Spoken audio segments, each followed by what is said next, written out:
Hello and welcome to Taskmaster Talks with Kevin Sullivan. I am your co-host, JP John Paz from the two-man power trip of wrestling. And of course, we are joined today by the former WCW and ECW World Tag Team Champion, the man behind the NWO, one of the greatest bookers and minds in the history of the business, Mr. Kevin Sullivan, the Games Master, the Taskmaster, the devil himself. Well, I gotta take a step backwards, my man. John, we got the player, the man of the hour. I mean, the guy that used to put his James Brown, he used to put the cape on James Brown, brother. That he told James, showed James how to slide across that floor. The incomparable Teddy Long. Great to have you on the show, Teddy. Hey, man, thank you so much. Glad to be on the show, and especially to be with you, Kevin. A lot of people don't know, Kevin and I, we go way back. When I first broke into the wrestling business, I broke in under Kevin Sullivan, taught me everything I knew, and I listened to him, and it worked for me, so I made it. So I owe my career and everything to Kevin. And I'm just happy to be a part of this, and whatever I can do, to help Kevin out here on this podcast, I'm ready to do it. Now, that's interesting. We'll get into that a little bit of you breaking in, but I know you guys wanted to promote a big show you got coming up this weekend. Well, we're going to talk about SWE. That's Southwest Fury Wrestling. It's out of Dallas, Texas. We're on the CW Network, the Title Match Network, Fight TV. We got a big show coming up this Saturday, November 7th in San Antonio, Texas. And Kevin Sullivan is going to be there. Kevin Sullivan will be there for a big meet and greet. And I've been talking with Kevin about, working behind the scenes. Kevin has a great mind for the wrestling business. And I heard you when you was opening up the show, you mentioned that Kevin, the man that was behind NWO. Well, I'm certainly glad that you told the truth about that, because I know there are a lot of people that say that they created that and started that, and they did not. Kevin Sullivan was the creator of that, and I'm glad you mentioned that, because that's what I tell people, that Kevin was responsible for that. And so, like I said, he still has a great mind for the wrestling business. And I think if he come in, to SWE and help us out there, with the writing and booking, I think we'll be more successful than we already are. And we're just happy to have Kevin on board. Kevin, what do you think about maybe getting back into the business in a different capacity? Maybe some behind the scenes again, like the good old days. If one of the things people forget, Teddy's had a real diverse wrestling career. He started out as a manager, then later on he became one of the best managers of all times, and then he became what he became is running the WWE, the general manager. But it was, God bless his soul, Eddie Gilbert and myself came up with the idea of turning Teddy into a manager. And Teddy fast counted the Road Warriors in New Orleans, and Teddy was off and running. And brother, at that time, Eddie and I got a lot of resistance about turning Teddy heel, and Teddy overcame all the bullshit. And and Kevin, I'm glad you touched on that too, because I wanted to let everybody know that too. Kevin and Hot Stuff Eddie Gilbert and myself, we used to ride together. And like I said, they didn't even want me to ride with Kevin and Eddie Gilbert. I never forget, there's a referee there named Tommy Young. And he told me that I couldn't ride with Kevin Sullivan and Eddie Gilbert because they were the top guys and I was just a referee and I didn't have any business in the car with them. So I never did understand that. But anyway, I had a chance to ride with Kevin and Eddie. And that's when they found out that I could talk, because I told them that I had been a disc jockey on a radio station. And so when we would ride, we'd get a case of beer and start drinking. And so I started DJing for them. I started turning the radio down and DJing. And Kevin and them, they liked it. And I thought I was entertaining them. But Kevin and Eddie saw something else in me. They said, well, here's a guy that can talk that we could use. He could be a manager. And so Kevin and Eddie Gilbert are responsible for me being a manager and really, starting off my career. And Kevin, what'd you see in him? Well, he could talk. Teddy could talk. He's really creative and he's really talented and was being held down. I hate to say this, but it's the truth, and I'm not going to bullshit. Racism in wrestling was really strong in different times. I mean, I was on the first card in Georgia where a black man ever wrestled a white man. Think about that. 100 years ago, brother. So Teddy overcame a lot of obstacles, especially being in the South, And I saw, and knew, uh, we knew, we were hoping, and Teddy took the ball. I knew the way to get Teddy over was doing something that was going to be not just a good angle, but earth shattering. We beat the Road Warriors with Teddy, and they had never been beaten on TV. Never. And instantaneously, he went from being a referee to being the most hated manager. So Teddy, because of how he handled things, made Eddie and I look like we were smart. Did you think, Kev, like, okay, this guy is a great talker immediately, or did he kind of talk you into it with some of his DJing? No, when Teddy started riding with me and Eddie, rode not just one time, we rode all the time together. And Teddy and I became really good friends. I could tell you about a story in Paladoro Canyon where Teddy took the greatest bump of all times. I think he thought he was sure with the Angels at the time, but he slid. But anyway, Teddy and I and Eddie would ride together. And, brother, he had that charisma. I mean, that's a shoot, John, about him being with James Brown and all these other fabulous people. And he was a DJ at a black radio station. And he'd been from the streets and he knew shit, brother. I've always said this. It's funny when, even to this day, the few people that maybe still remember me, the large proportion are from the black community because they know the difference between bullshit and real. And Teddy was as real as you can get. And, he went from screwing the Road Warriors to having two badass guys. He had Butch and Ron Simmons at their prime, man. The Doom was an unbelievable tag team. And, that fit in perfectly because up until that time, the Road Warriors, God bless their souls, two of my dearest friends, bounced everybody around, including me. They didn't bounce Butch and Ron around, you know what I mean? And, I used to kid Ron Simmons. I said, Ron, walk by a set of weights one day because the guy just kept on growing. He come in the gym and put 400 pounds on the bar, do one set and leave.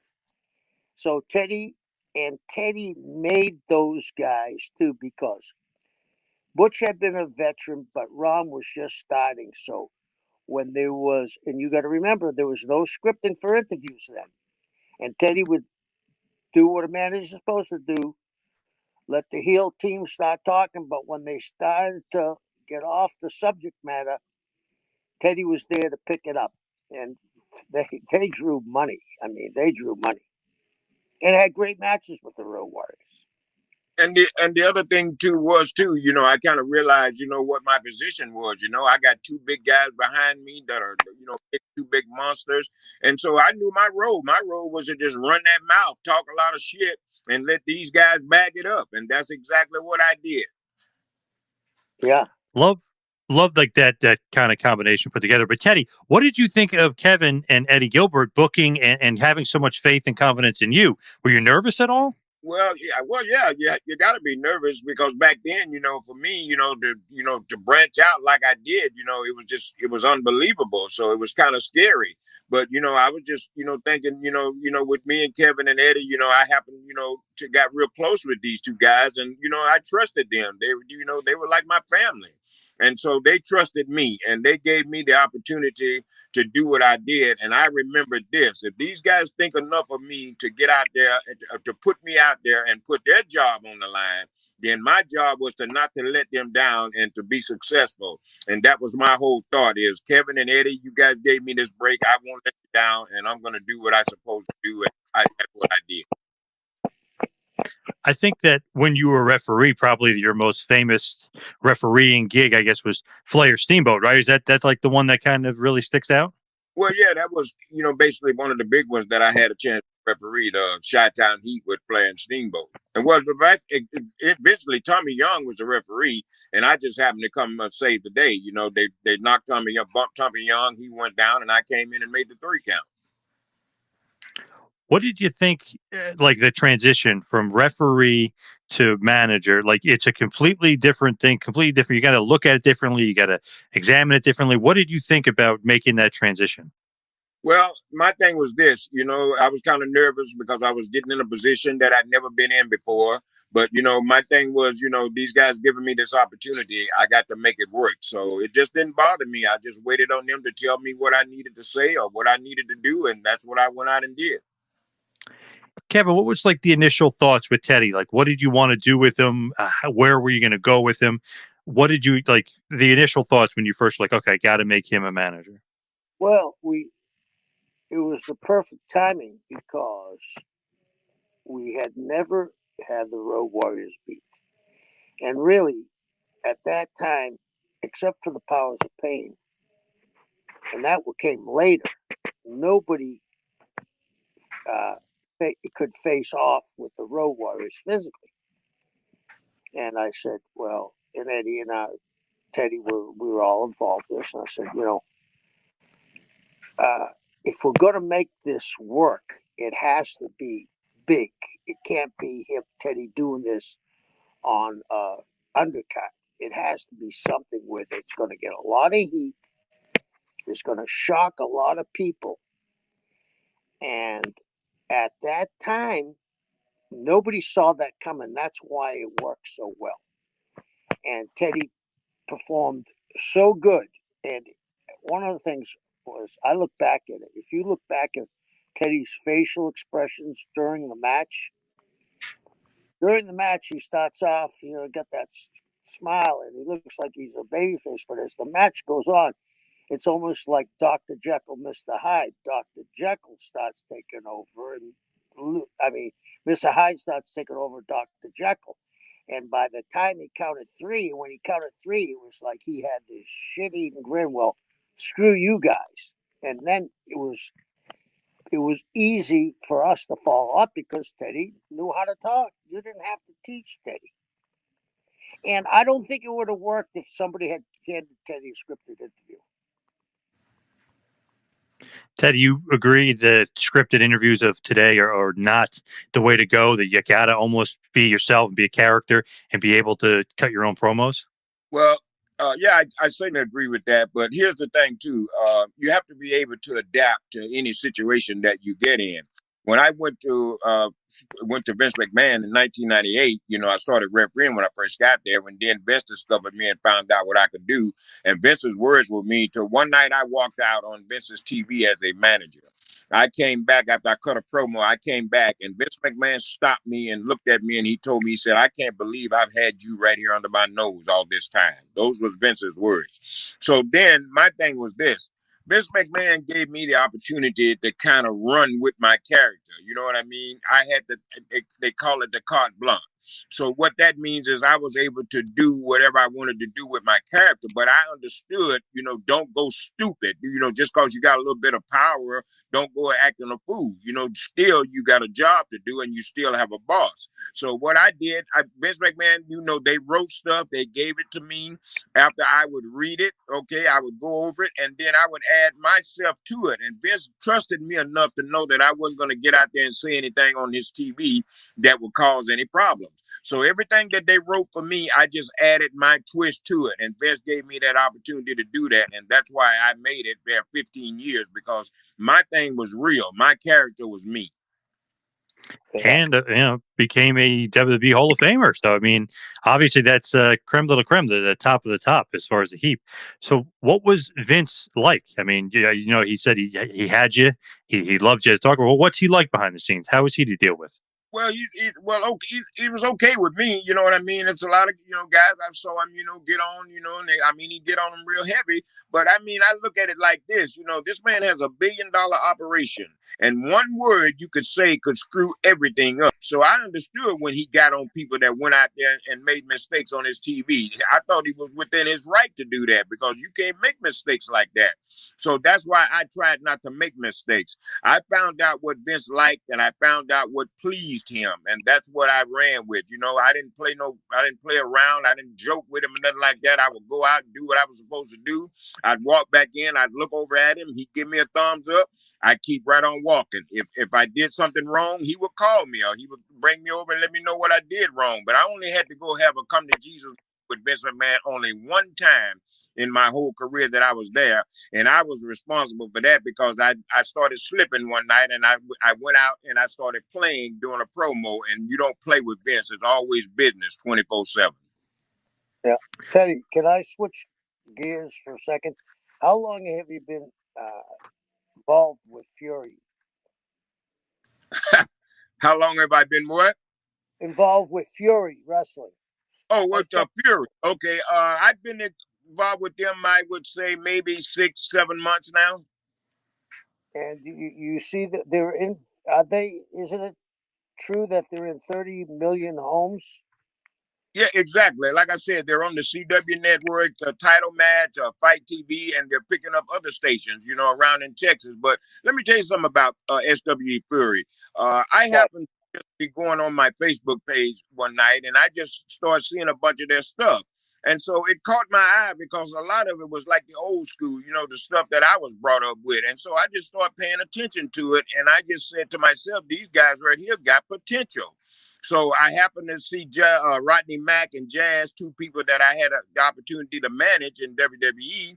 And I called them and I asked them, I said, what about these guys you guys are working for? Are they on the level? They're good people. And they told me that, they were a good company. And so SWE didn't call me. I called them.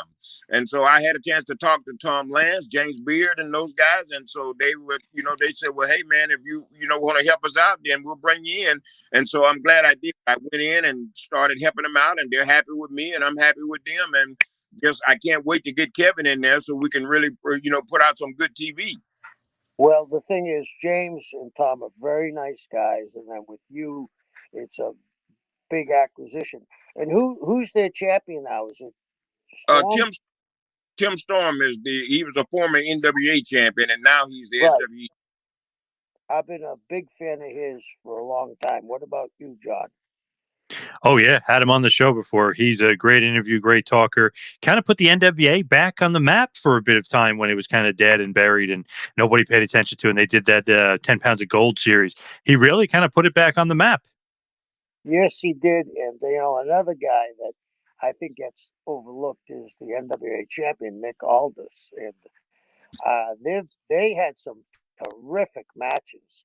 And Tim, I'm a big fan of his, and it's they got a very, very good product because they got some great established talent and some great younger talent too. And I think that Teddy, I've watched some of their stuff, and they're blending it very, very well. And in San Antonio, it's Saturday night. This coming Saturday, November 7th. I mean, it should be a real barn burner of the TV. And the other thing too, I wanted to mention, Kevin, too. Also, the location for this is the Limited Sports Academy there in San Antonio.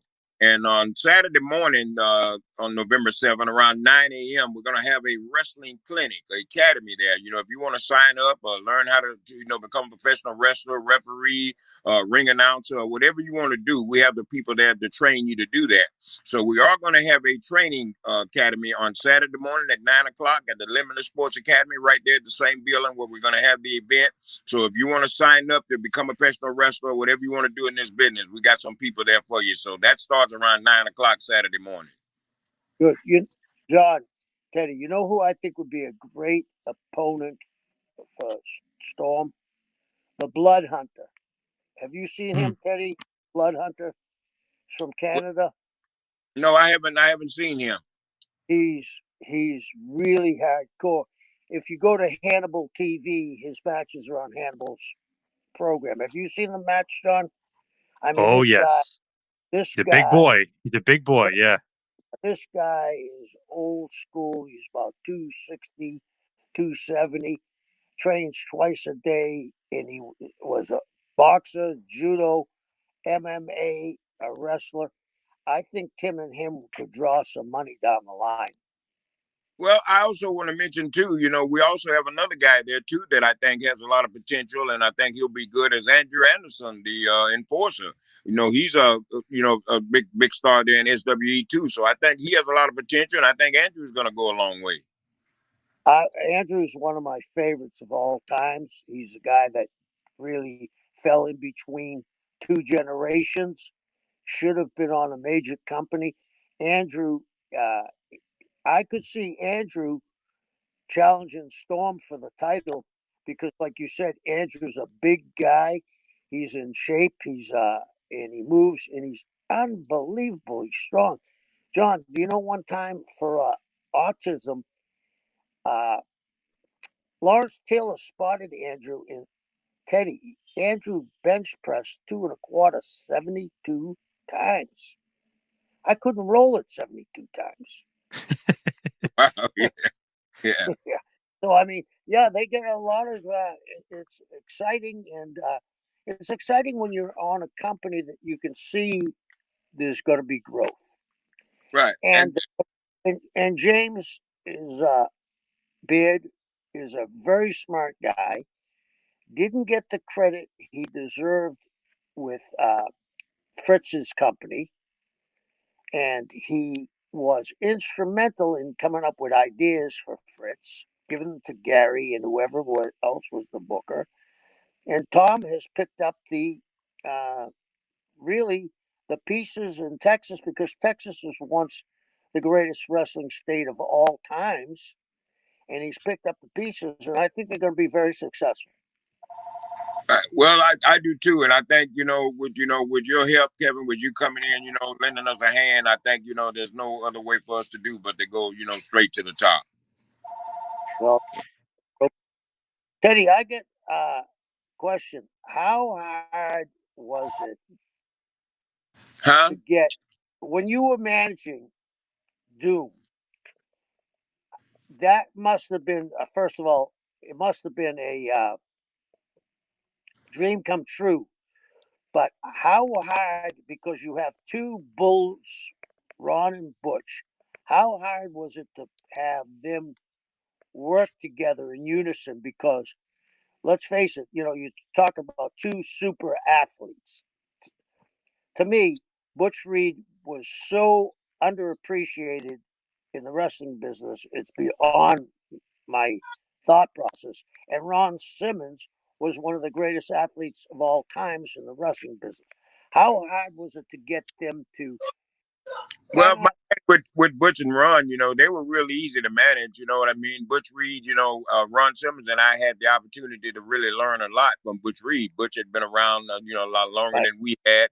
He was a pro in the business. And so we learned a lot from Butch. And Butch, like you said, I agree. He certainly wasn't used like he should have been. But once we got in there and got involved, and Butch saw, that I was on board, whatever they wanted me to do or whatever I needed to do, that I'd done it. And Ron Simmons was hungry. He was ready, man. He wanted to be successful in this business. And so they came together as a team. And then I fit right in with them. And so we all got along, man. We stayed on the same page all the time. We were always together. You know what I mean? It didn't make no difference whether we were wrong or right. We stuck together. And so that's what it was with Butch and Ron. There was a lot of unity there. Yeah, I'll tell you a real quick story, John. When Ole was the booker, Teddy, you may remember this because I told you. I came up with an idea of making Ron Simmons the world heavyweight champion on Martin Luther King Day, and Coretta King giving him the belt with Martin Luther King III there, right? Wow. Ole's reply to me was, "That's not going to draw money. What kind of?" I said, "That's going to be national news. Oh, for a day maybe." What? I mean, how did Yeah, it would have been awesome. yeah. And Ron Simmons was the perfect guy to do that with because he was new. You know what I mean?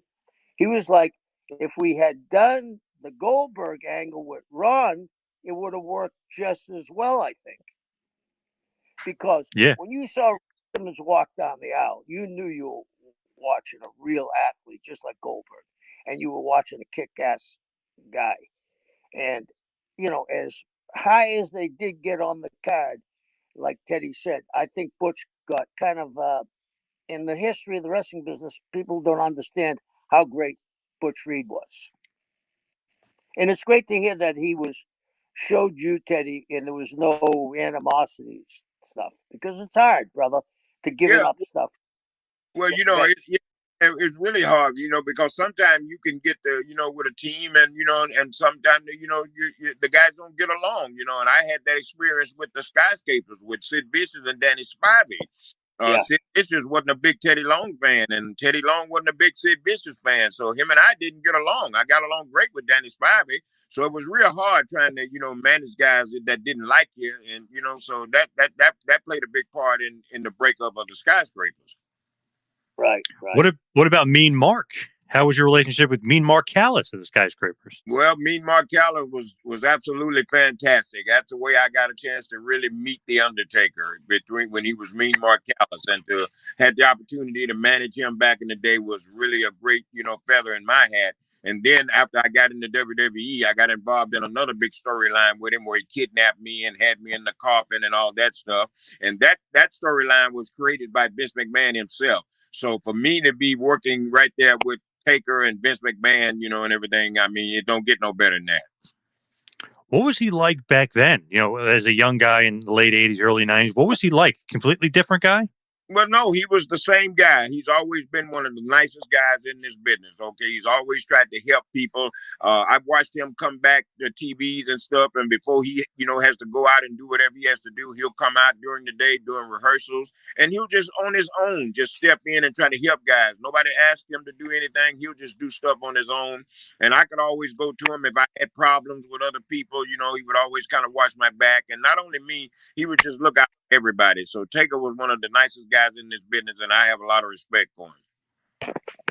Did you ever foresee him being one of the biggest stars of all time? Is that impossible to say? Well, no, that's not impossible to say, because I was with him the day that he left WCW. Him and I both was in the office with Jim Hurd. Jim Hurd was running the company at that time, and I was in there complaining about I had some problems with Flair, and then Taker had problems with Ole Anderson.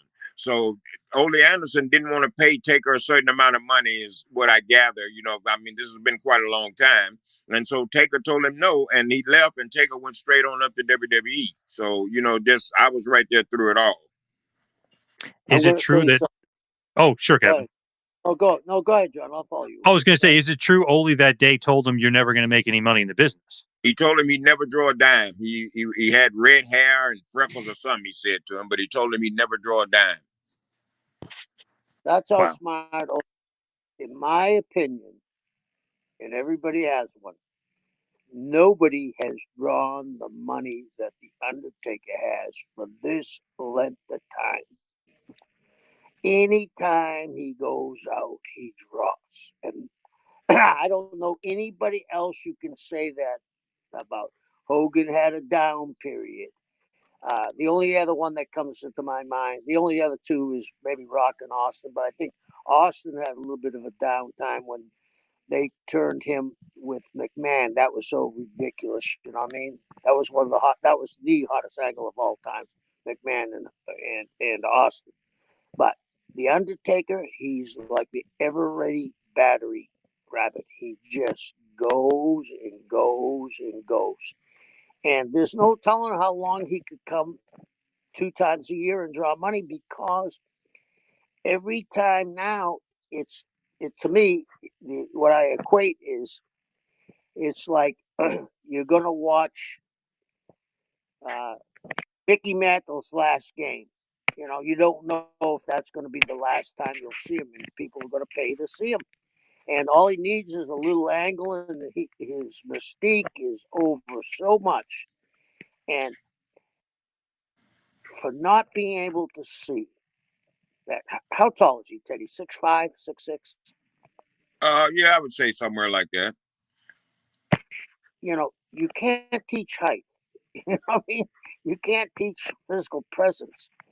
And I'm not gonna. This is an Ole bashing, but hey, we all make mistakes. But that had to come back to haunt Ole. I mean, because they're Well, not going to draw. Kevin, I have this. I'll say this to you. I don't think he didn't come back to hunt Ole. Ole didn't give a shit about nobody, so I don't think he really cared. Yeah. But can you be any more like dead wrong, though? I mean, obviously he was so completely wrong. It's ridiculous. He didn't. I guess that didn't bother him one bit. Ole didn't care about Ole didn't. I don't know whether he liked himself. He didn't like nobody. So I don't even think that bothered him at one bit. That's Kevin, a great comment. Teddy made a great comment. Did Ole even like himself? I don't know. You're right, Teddy. You're right. I mean, he was the hottest guy. He didn't like anybody. He and a lot of people, a lot of people thought, him and Flair were really tight. But I come to find out, in the long run that he didn't even like Flair. Yeah. And Flair's the one got him his job. I know. Crazy. Kevin, was he hard to work with as far as booking and stuff? Oh, he's just so arrogant and so negative. I remember this is 1,000 years ago. I had just won 3 bodybuilding contests, and I came on TV and squatted 425 pounds 26 times. Now, here's a legitimate contest I won, and I won a powerlifting contest. Ole says, I was ripped. I had like 3% body fat. Ole says, you look too skinny. I can't have guys losing to you. Thinking, whoa, so maybe I should gain 50 pounds and be fat. He just never complimented anybody. The only guy I ever saw him compliment anybody was Stan Hansen. He loves Stan Hansen. Other than that, no. I mean, Tommy Rich drew money. Well, he was okay, but I was the one that paid him. No, Tommy made himself. There's another guy that people don't know the history of. Tommy Rich, when we went to Ohio, Michigan, when Georgia Championship Wrestling took over that area, it was like Tommy was Mick Jagger. People were throwing the hotel room keys in the ring. Girls were throwing their underwear in the ring at Tommy. I mean, he was over. And Ole said, well, I built it. No, you didn't, Ole. You gave him the spot, and he made it work. Like Teddy. We gave Teddy the spot, and he made it work. There's plenty of guys. We wouldn't be talking to Teddy today if he didn't take care of his job that he was given and overexceed. So Ole's saying, well, this guy, Tommy Rich, never drew, this is ridiculous. And he, the great match, the precursor to Hell in the Cell was the Battle of Atlanta with Buzz and Tommy. And they turned people away. And Ole said, well, it wasn't that good of a match. What are you, shitting me? I mean, if somebody had a video of that, they could probably sell it for $250,000. Yeah. And then Ole was so negative, John. I don't know how, Blackjack Mulligan knocked him out 3 times in 3 weeks in a row. Yeah. And I mean, you think you would learn not to screw with a guy that knocked you out with one punch the first week, but it took only 3 weeks to learn. He just didn't know how to shut his mouth. Right, Teddy? Right. Well, not only that, he just, like I said, he was just a negative person, man. He just hated everybody. And he threw the N word around just like it was your name. I mean, if he even knew your name, he wouldn't even call you by your name. He'd call you the N word. That's how he was. Yeah. Now, Teddy, what did you think of Rick? Like you said, you were having problems with Ric Flair. What was kind of your relationship with the Nature Boy? Well, I mean, I had a relationship with him for his working relationship, you know what I mean? But I mean, I don't know what it was that he didn't like me for some reason. And when I first started trying, when Kevin and Eddie Gilbert, brought my name up to manage, and was telling him, I can talk and stuff, he was totally against that. He didn't want any part of it. So I don't know why he disliked me. I guess maybe I don't know who want to try to use the race card on him. I mean, it wasn't else I could be but black. That's the only thing else I could see him not liking me, because he didn't know me. So I mean, I don't know what his problem was. Kevin, do you know anything about it? Why Rick was so anti Teddy Long? Oh, and I never figured that one out. And I mean, there's no reason, unless he really, really didn't think Teddy was going to make it. But Teddy was, you couldn't ask for a better employee. That's the thing about Teddy, was he was always on time. You didn't have to tell him anything twice. You never had to explain anything. And believe it or not, John, that's a big load off a guy's mind in the back. If I got to explain something 3 times to one guy, and then I got to explain something 3 times to another guy, I'm looking for a guy that sees what I'm talking about. And that's the thing, and I'm sure Teddy will tell you. You got to, when I'm telling something to Teddy, I see in Teddy's eyes, he sees what I'm saying.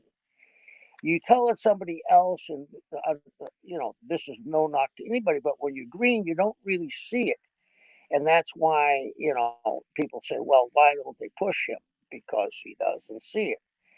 And Teddy saw it, and it makes the other guy's job a lot easier. And it keeps the guy from getting frustrated, because Teddy will tell you, when you're doing TVs and you're doing 3 hours of TV in one night, brother, your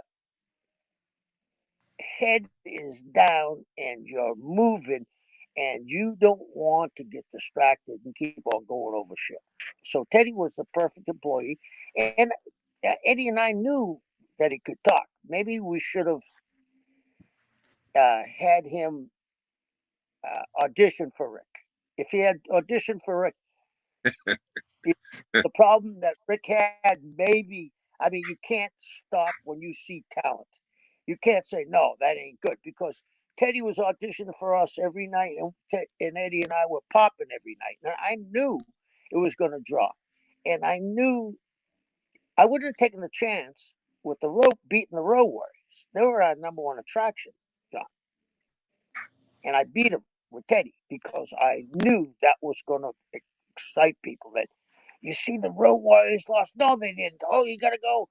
They're going to have a rematch Saturday night on TBS. The ratings would go up. And Teddy, when he came out, there was no glitch.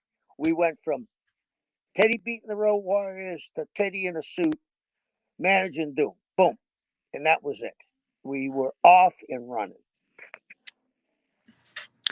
Teddy, did basically they tell you just be yourself and you go out there and be yourself?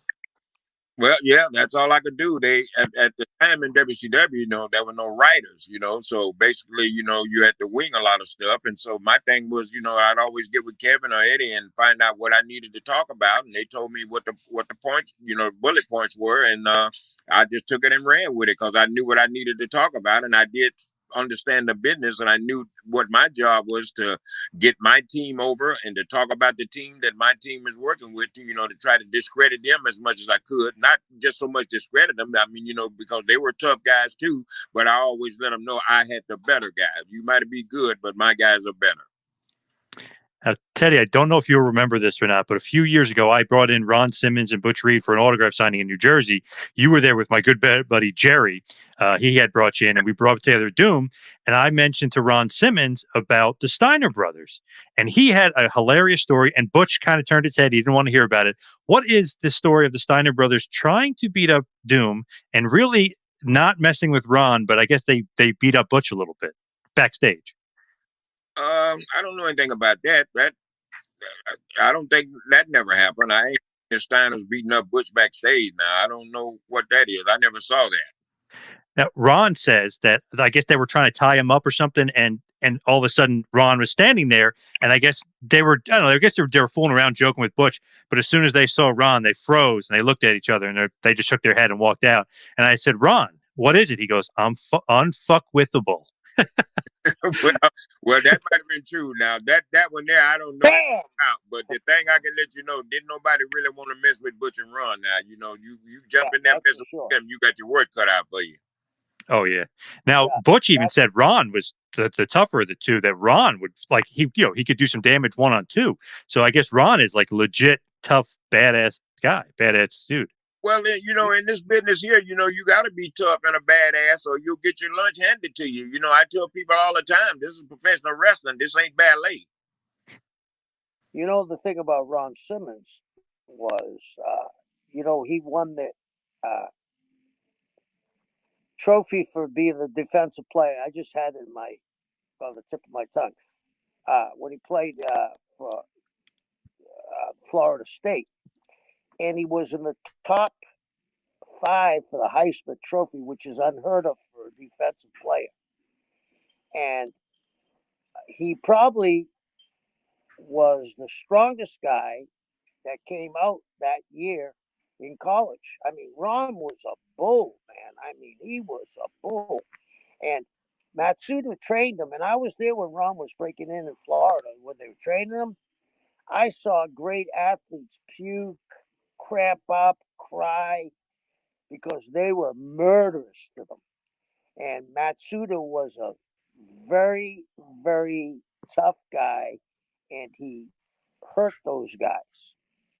He couldn't hurt Ron Simmons, that's for sure.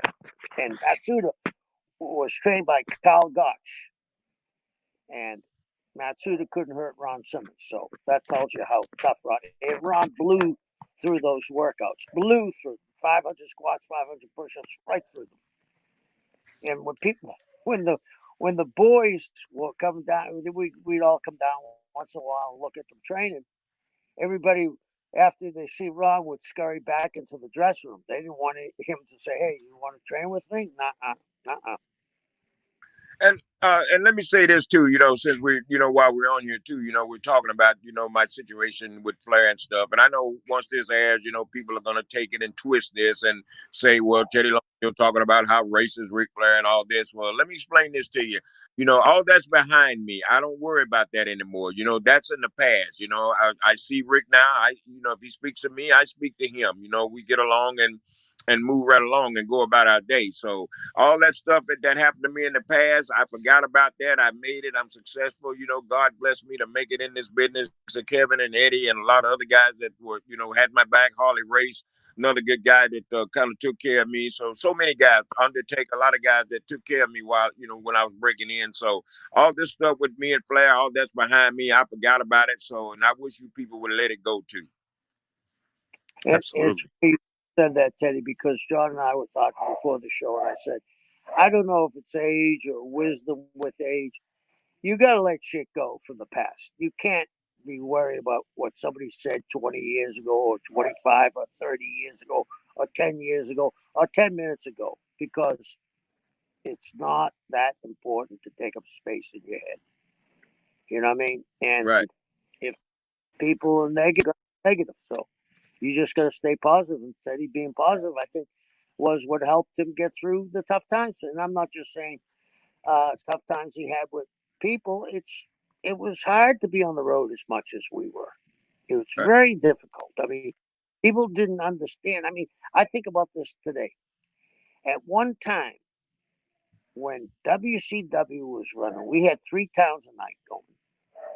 Vince had a minimum of 3 towns, sometimes 4. So there were 7 towns, not counting ECW, not counting independents, running 350 days a year. Actually, probably 360. And, you were on it, and that's tough. So, I mean, like Teddy said, you got to let shit go. And only the strong survived, I think, Teddy. Yeah, well, you're exactly right. So that's what I'm saying. When people see this, don't go to twisting it and saying a whole lot of stuff I didn't say. So I'm done with that. All over with, and I'm living in the future, not the past. So, Teddy, what's your relationship, if you have any, with Eric Bischoff, who was running WCW for a while? Did any relationship there with Eric? Yeah, I had a great relationship with Eric. I talked to his son Garrett a little bit now. I gave when he was a little kid, I gave him one of the do rags that I used to wear when I was wearing the do rags. So I had a great relationship with with Eric Bischoff. Didn't have a problem with him. So me and him are cool today. Yeah, I think he just mentioned that on one of his podcasts. Something about Garrett still has all the do rags and stuff from you they used to give him. That's pretty cool. Yeah, well, and then I'll tell you another thing with Eric. A lot of people didn't know, when Eric first broke in, had me and him working together on doing the syndicated TVs.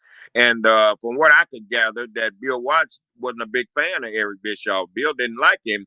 And so Bill wanted to, get rid of him or something. And I remember we had a whole bunch of work that we had to do one night. He just piled up a bunch of stuff on us. And Eric had all this stuff to do. And I was really finished. I could have left. And I stayed there. And I told Eric, I said, no, man, I'll stay and I'll help you. I'll help you get through all this work. And I stayed there with him till 12 or 1 o'clock in the morning so I could make sure that he got through with all his work because, you know what I mean? I didn't see any sense in, leaving him like that. You know what I mean? And so I think Eric remembers that from, as of this day. It's funny, John. I hadn't seen Eric in like 20 years, but at the first, what was the first show that AEW ran in Chicago? It wasn't AEW. Oh, Starcast? Starcast. I saw Eric and I said, can I talk to you? And we went outside. And we had a nice talk. And everybody has mellowed with age. Everybody now sees, everybody was under different pressures. And I look at the job Eric did, and he did an incredible job. And I don't think WCW would have been anywhere as successful if it wasn't for Eric. I mean, here's the thing. Eric had to make up for huge mistakes by Jim Herd. And this is as time goes by, John, people forget how bad those mistakes were. They were ridiculous. I mean, I told you about the hunchbacks, right? Mm-hmm. Did you ever hear the story about the hunchbacks where what I told him would do, right? He came up with this idea of the hunchbacks. They couldn't be beat, right? Because they're hunchback, right? So I said, yeah, that's a great idea, Jim. And Cornette's with me at the table. I said, that's a great idea. I said, but I got the finish. We'll go to Atlanta Stadium against the Rock and Roll Express, and they'll dig a hole out there at Fulton, with the where the Braves played. I said, we'll dig a hole, and then Ricky will put the hump in the back in the hole, and they'll count them 1, 2, 3. He says, that's a great idea. That's a great idea. I go up to take a piss. Jimmy Cornette comes in, smoke's coming out of his ears, and he's saying, he's gonna do it. I said, no, Jimmy, he ain't. He almost did it. I mean, Eric had to overcome a lot of bullshit too. And he fit in with the corporate people so good that I think they kind of looked at the mistakes made before him and they wiped those sins off and said, we got somebody new that knows what he's doing. And Eric did a great job. Yeah. I mean, beat WWF 83 weeks, that whole story. So, and it almost impossible to do. WWF had a 50-year advantage at that point. So, pretty hard to do. Now, Teddy, as far as you and the WWF, how did you make the jump? I'm just curious, how did you jump to WWF when you left WCW? Well, when I left WCW, I came home for a while. And one day I got a call out of the blue. I went to the WWE called me and I went up. Jim Ross was there at the time, and Jim Ross was in charge of talent relations. So Jim Ross called me and asked me to, about coming in being a referee. So that's how I got the first job there. I went in to be a referee, and so I started refereeing. And so after I started refereeing for a while. Now, I don't know about this, but this what I was heard. I heard that, certain people didn't want me there being a referee, so they had somebody to lay down and had me where they wouldn't kick out on me. So I counted to 3 on somebody that I wasn't supposed to count 3. But if I'm a referee, if you don't kick out, I count 3. And that's what I did. And so I come to find out that I was set up and that was supposed to happen so they could fire me. So they sent me home after that, and that happened in Hawaii. And they sent me home, and I was just at home, didn't worry about it no more.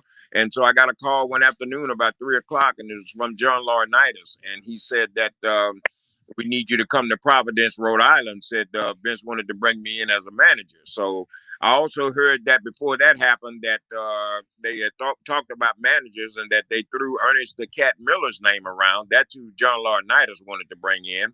And Sergeant Slaughter, Earl Hebner, and Michael Hayes brought my name up, and they told Vince that I could talk. And so Vince said, well, get him back, bring him back in here. So then I went back to Providence, Rhode Island, and I walked out with D'Lo Brown, was the first guy that I started managing. And so that's when I get back to the story where I came in. I came back from that night with D'Lo Brown. Let guys for a minute. Hold on. Go ahead. Oh, you can keep going, Teddy. Sorry about that. And so that night, like I said, I walked out in Providence, Rhode Island, and I met with D'Lo Brown, and I cut a promo on Tommy Dreamer. And so when I walked back in, that's when Vince said to me, I couldn't believe I've had you here under my nose all this time. And that's how it all started. Yeah, and it's funny because you could just tell, but right now it's like, how did you not see it all along? Such a good talker, such a smooth talker. Is it always just easy for you to be able to communicate that way and be such a smooth, easy talker? It's such a great promo. Well, yeah, I guess it's just something I was blessed with. You know what I mean? I was nervous a lot of time, but I would never let you know it. I could always mask the nervousness, but brother, that was sometimes I was out on that live TV. I was shaking in my boots, but I knew Vince McMahon was watching me, and so I know I can't fuck this up. So, Yeah, oh yeah. So I just, so I made it all work. Where did the dance come from? That little like jive and Jimmy, that little dance. Where does that come from? I'll tell you what. That's the first steps. Wait a minute. I know where it came from. That's the first steps. Show James Brown, brother. James had so Teddy slide across the floor. Well, I tell you where I got the dance from was from my grandson. And what happened is he was about 2 years old, and we were trying to teach him how to walk. So we put him in this little walker thing, and every time we put him in, and he just go to bopping up and down, like that. So I went to TV when SmackDown was being taped. So on TV, I started doing the little dance that he was doing in the walker, but I was doing it for him. I would come back home and we would watch SmackDown, and I would get him and I said, look, I'm doing your dance. And one day Jack Lanza walked up to me and he says to me, he says, keep doing that dance. God damn it, Vince loves that dance. Keep doing it. And I'm like, well, okay. And so that's how the dance started. Kevin, you're saying it's from James Brown. That's not true. They taught James Brown how to dance. James had two left feet until got a hold of him. See, I taught James Brown how to do the 1 foot slide. You know how he slid and had the 1 foot in the air? Yep. Yeah. How'd you get a relationship with James Brown? Well, when I was a disc jockey on the radio station, I happened to meet James Brown then. He came to town because, being a disc jockey on the radio station, a lot of the entertainers would come, and they would be on your program and, you'd play their records and stuff. So that's how I met James, through my radio disc jockeying days. And in fact, I went to work for him. He had a radio station there in Augusta, Georgia, that I was supposed to go to work for him, but I didn't. I stayed in Jackson, Mississippi at WOKJ. But that's how I met James. I met his son, Teddy, before he passed. So James and I were real good friends. Very cool. What about all the catchphrases? Holla, playa. Where, is this just literally you're just thinking of this it pops out? That's all my stuff right there. Player came from, I had this big German Shepherd dog that I called Boss. And every time Boss would mess around or something, I would be at the house and just say, come on, player, get out the way, player. And I just was messing with the dog, and I just took that to TV. Kevin, did you watch a lot of him when he was like the general manager of SmackDown and stuff, and how entertaining he was and what he added to the show? Oh, yeah. But I can tell you about Player. The funniest thing Player ever did, and the funniest slide Player ever did. Teddy and I used to ride together all the time. So we go to Amarillo, and Teddy and I weren't like the rest of the guys. We like to go out and see shit, right? Most guys just stay in the hotel room. So the second largest canyon in the United States is Paladura Canyon. It's outside of Amarillo. I said, Teddy, let's go to Paladura Canyon.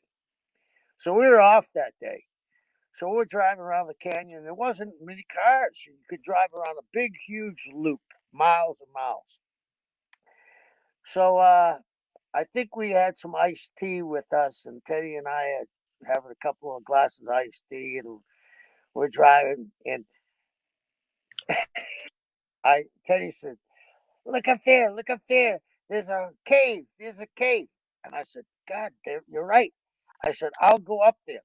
So I go up and I start to slide and I put my hands out, but I got myself. But when I got there, I got in the car and he said, oh, you could have fallen. So I get in the car and I get driving and I'm driving about a half a mile from the cave. And I said, my watch is gone. And Teddy had a couple more glasses of iced tea than I did and said, oh, we can find it. So I'm saying, we're never going to find it. Oh, yeah, we can find it. So I drive back to the cave, and Teddy runs up this mountain with these slick shoes on. And I had sneakers, at that time, the Air Jordans. I was slicking like Spider-Man. Teddy's got these slick shoes on, man. And I'm watching him climb like he's running up the hill on that. And he goes in front of the cave, and he looks down, and he pulls up the watch. And Johnny says, I got it. All of a sudden, I see his rocks coming out of his feet.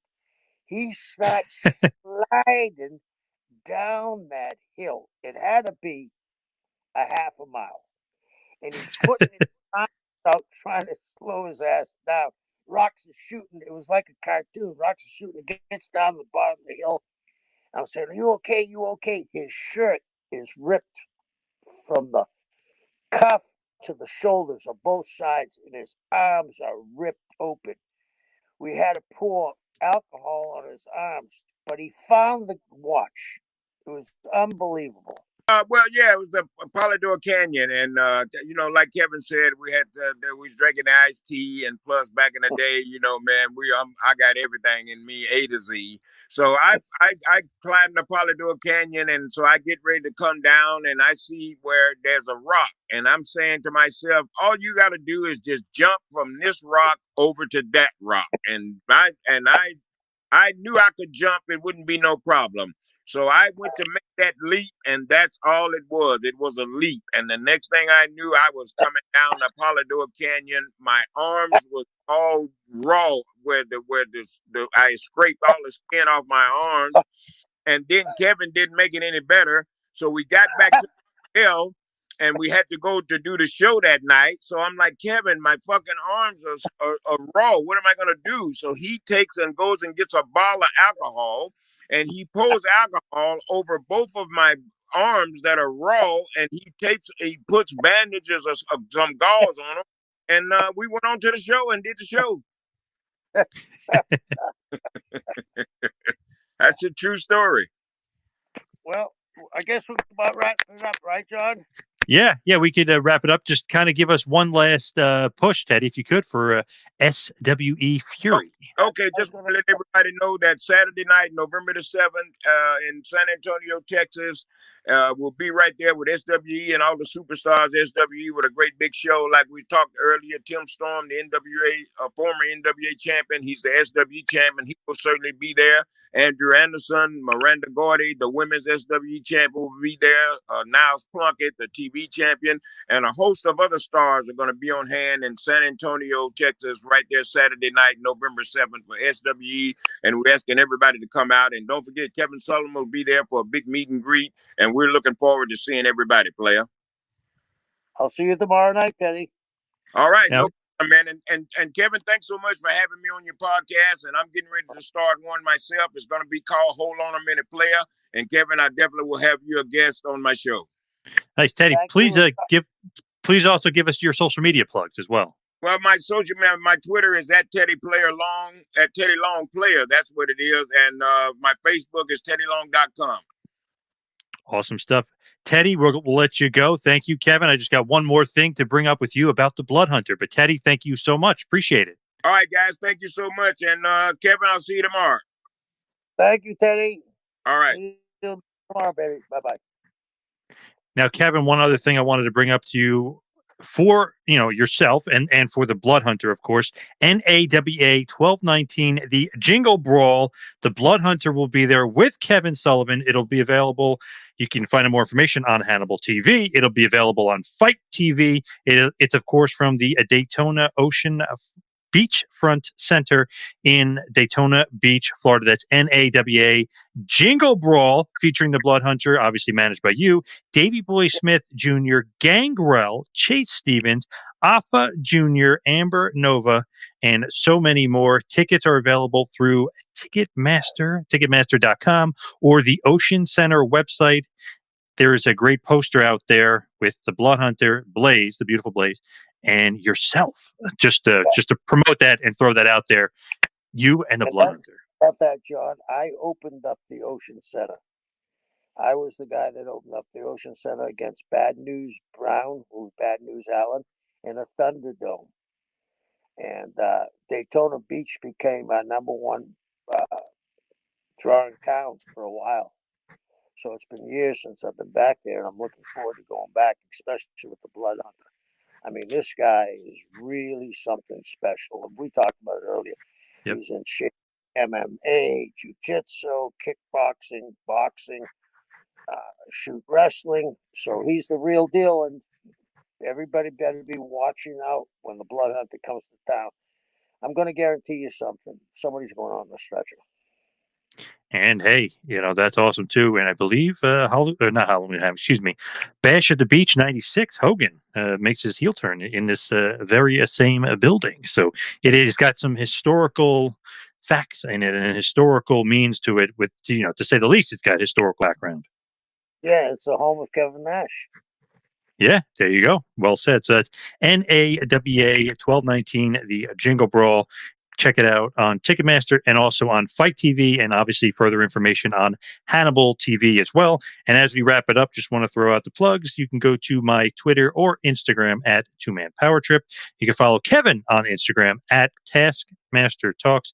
Go to my website, TMPTempire.com, and the website for your pro wrestling tee store. Just go to prowrestlingtees.com, type in Kevin Sullivan. You see a couple great shirts there. Also, Double Hell t-shirts. Go to Double Hell Wrestling and you find some awesome Kevin Sullivan t-shirts on there. Kev, anything else before we wrap it up, playa? No, that's about it. It was great to have Teddy on. I really appreciate it. It was great to be here with you, John, as usual. And we'll be here next week.